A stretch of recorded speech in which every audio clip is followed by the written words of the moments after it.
ಮಾಜಿ ಪ್ರಧಾನಿ ಎಚ್.ಡಿ. ದೇವೇಗೌಡರ ಪತ್ನಿಯ ಚೆನ್ನಮ್ಮನವರ ಅಂತ್ಯ ಸಂಸ್ಕಾರ ಇವತ್ತು ನೆರವೇರಲಿದೆ. ಈಗ ಸದ್ಯ ನಾನು ಮಾವಿನಕೆರೆ ರಂಗನಾಥ ಸ್ವಾಮಿ ಬೆಟ್ಟದ ಮೇಲಿದ್ದೀನಿ. ನಿಮಗೆ ಒಂದು ದೃಶ್ಯಾವಳಿಗಳಲ್ಲಿ ತೋರಿಸ್ತಾ ಹೋಗ್ತೀನಿ. ಚೆನ್ನಮ್ಮನವರ ಅಂತ್ಯ ಸಂಸ್ಕಾರ ನಡೆಯುವಂಥ ಸ್ಥಳ ಏನಿದೆ, ನೀವೀಗ ದೃಶ್ಯಾವಳಿಗಳಲ್ಲಿ ಗಮನಿಸ್ತಾ ಇರ್ತಕ್ಕಂಥದ್ದು. ಇಲ್ಲಿ ಬರೋಬ್ಬರಿ 30ಕ್ಕೂ ಹೆಚ್ಚು ಎಕರೆ ಜಾಗ ಇರ್ತಕ್ಕಂಥದ್ದು.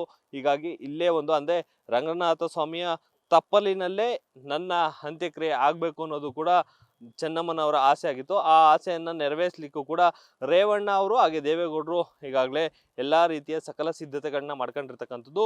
ಇವತ್ತು 12ವರೆಗೆ ಇಲ್ಲಿ ಪೂಜಾ ವಿಧಿವಿಧಾನಗಳು ಕೂಡ ನೆರವೇರಲಿದೆ. ಈ ಒಂದು ಪೂಜಾ ವಿಧಿವಿಧಾನಕ್ಕೆ ಮೇಲುಕೋಟೆಯ ಕಣ್ಣನ್ ಸ್ವಾಮಿ ಅವರು ಕೂಡ ಭಾಗವಹಿಸ್ತಾ ಇದ್ದಾರೆ.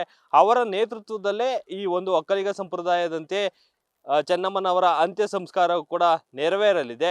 ಹೀಗಾಗಿ ಬೆಳಗ್ಗೆ ಅಂದರೆ ಮಧ್ಯಾಹ್ನ 12:30ರಿಂದ ಶುರುವಾದಂಥ ಪೂಜಾ ವಿಧಿವಿಧಾನಗಳು ಕೂಡ ಸಂಜೆ 4 ಗಂಟೆಯವರೆಗೂ ಕೂಡ ನಡೆಯುತ್ತೆ. 4 ಗಂಟೆ ನಂತರ ಇಲ್ಲಿ ಚೆನ್ನಮ್ಮನವರ ಅಂತ್ಯ ಸಂಸ್ಕಾರ ಕೂಡ ಆಗುತ್ತೆ. ನಾನೀಗ ಇನ್ನೊಂದು ಕಡೆ ಬಲಭಾಗದಲ್ಲಿ ತೋರಿಸ್ತಾ ಹೋಗ್ತೀನಿ. ಇದು ಹೊಳೆನರಸೀಪುರದಿಂದ ಬರುವಂಥ ದಾರಿ ಏನಿದೆ, ಈ ಒಂದು ದಾರಿಯಲ್ಲೇ ಚೆನ್ನಮ್ಮನವರ ಪಾರ್ಥಿವ ಶರೀರವು ಕೂಡ ಈ ಒಂದು ಹಾದಿಯಲ್ಲೇ ಬಂದು ಈ ಒಂದು ಅಂತ್ಯ ಸಂಸ್ಕಾರದ ಸ್ಥಳಕ್ಕೆ ಬರುವಂಥದ್ದು. ಈಗಾಗಲೇ ಚೆನ್ನಮ್ಮನವರ ದರ್ಶನವನ್ನ ಕೆಲವರು ಪಡೆದ್ರೆ, ಮತ್ತೆ ಕೆಲವರು ಅಂತ್ಯ ಸಂಸ್ಕಾರದ ಅಂತ್ಯ ಸಂಸ್ಕಾರ ಆಗುವಂತ ತದ್ನ ನೋಡ್ಲಿಕ್ಕೂ ಕೂಡ ಅಂದ್ರೆ ಕಣ್ತುಂಬಿಕೊಳ್ಳಿಕ್ಕೂ ಕೂಡ ಜನರು ಕೂಡ ಅಭಿಮಾನಿಗಳು, ಕಾರ್ಯಕರ್ತರಾಗಿರ್ಬೋದು, ಈಗಾಗಲೇ ಎಲ್ಲಾ ರೀತಿಯವರು ಕೂಡ ಆಗಮಿಸ್ತಾ ಇದ್ದಾರೆ. ಅವರಿಗೆ ಸೂಕ್ತವಾದಂತಹ ಪಾರ್ಕಿಂಗ್ ವ್ಯವಸ್ಥೆಯನ್ನು ಕೂಡ ಈಗಾಗಲೇ ಪೊಲೀಸ್ ಇಲಾಖೆಯು ಕೂಡ ಮಾಡಿದೆ. ಈ ಒಂದು ಜಾಗದಲ್ಲಿ ಯಾವುದೇ ಅಹಿತಕರ ಘಟನೆಗಳು ಕೂಡ ನಡೆಯದಂತೆ ಈಗಾಗಲೇ ಎಲ್ಲಾ ರೀತಿಯ ಸಿಸಿ ಕ್ಯಾಮೆರಾಗಳ ಕಣ್ಗಾವಲನ್ನು ಕೂಡ ಪೊಲೀಸ್ ಇಲಾಖೆಯು ಕೂಡ ಅಳವಡಿಸಿರ್ತಕ್ಕಂಥದ್ದು. ಬರೋಬ್ಬರಿ 2,000ಕ್ಕೂ ಹೆಚ್ಚು ಪೊಲೀಸರು ಈ ಒಂದು ಜಾಗದಲ್ಲಿ ಇರ್ತಕ್ಕಂಥದ್ದು.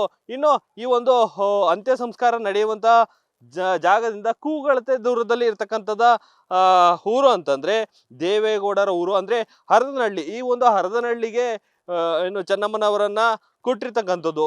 ಕೂಗಳತೆ ದೂರದಲ್ಲಿ ನೀವು ಈ ದೃಶ್ಯಾವಳಿಗಳಲ್ಲಿ ನೋಡ್ತಾ ಇದ್ದೀರಾ, ಅಲ್ಲೂ ಕೂಡ ಒಂದು ಚೆನ್ನಮ್ಮನವರ ನೆಚ್ಚಿನ ಹಾಗೆ ಪ್ರಾರ್ಥನೆ ಮಾಡುವಂತ ಒಂದು ದೇವರಿರ್ತಕ್ಕಂಥದ್ದು ಹರದನಹಳ್ಳಿಯ ದೇವೇಶ್ವರ ದೇವಾಲಯ ಕೂಡ ಇರ್ತಕ್ಕಂಥದ್ದು. ನೀವೀಗ ದೃಶ್ಯಾವಳಿಗಳಲ್ಲಿ ಗಮನಿಸ್ತಾ ಇದ್ದೀರಾ.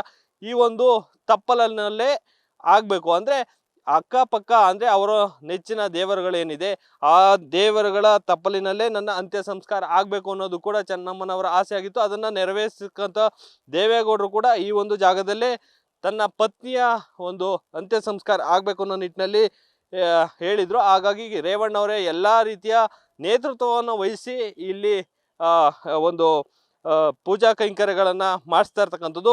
ಹಾಗೆ ಚೆನ್ನಮ್ಮನವರಿಗೆ ಈಗಾಗಲೇ ಸರ್ಕಾರದಿಂದ ಸರ್ಕಾರಿ ಗೌರವವನ್ನ ಕೊಡ್ಲಿಕ್ಕೂ ಕೂಡ ಪೊಲೀಸ್ ಇಲಾಖೆಯು ಕೂಡ ಈಗಾಗಲೇ ಎಲ್ಲಾ ರೀತಿಯ ತಯಾರಿಯನ್ನ ನಡೆಸ್ತಾ ಇರ್ತಕ್ಕಂಥದ್ದು. ಅದರಲ್ಲೂ ಕೂಡ ಇನ್ನೇನು ಕೆಲವೇ ಹೊತ್ತಿನಲ್ಲಿ ಅಂದ್ರೆ 1 ಗಂಟೆ ಅಥವಾ 2 ಗಂಟೆ ಸುಮಾರಿಗೆ ಮಾನ್ಯ ಮುಖ್ಯಮಂತ್ರಿಗಳು ಕೂಡ ಡಿ.ಕೆ. ಶಿವಕುಮಾರ್ ಅವರು ಕೂಡ ಈ ಒಂದು ಸ್ಥಳಕ್ಕೆ ಆಗಮಿಸ್ತಾರೆ.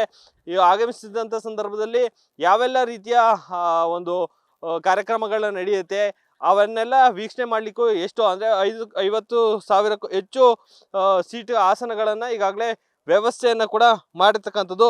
ಒಟ್ಟಾರೆಯಾಗಿ ಹೇಳೋದಾದ್ರೆ ಚೆನ್ನಮ್ಮನವರ ಅಂತ್ಯ ಸಂಸ್ಕಾರವನ್ನ ಕಣ್ತುಂಬಿಕೊಳ್ಳಿಕ್ಕೂ ಕೂಡ ಈಗಾಗಲೇ ಸಾಕಷ್ಟು ಹೊರ ರಾಜ್ಯ ಆಗಿರ್ಬೋದು ಅಥವಾ ಹೊರ ಜಿಲ್ಲೆಯಿಂದ ಆಗಿರ್ಬೋದು ಸಾಕಷ್ಟು ಅಭಿಮಾನಿಗಳು ಕೂಡ ಬರ್ತಾ ಇರ್ತಕ್ಕಂಥದ್ದು. ಕಡೆ ಹಂತದಲ್ಲಿ ತಾಯಿಯ ಒಂದು ದರ್ಶನವನ್ನ ಪಡೆದು ಪುನೀತರಾಗಬೇಕು ಅನ್ನೋದು ಕೂಡ ಜನರ ಆಸೆ ಆಗಿರ್ತಕ್ಕಂಥದ್ದು.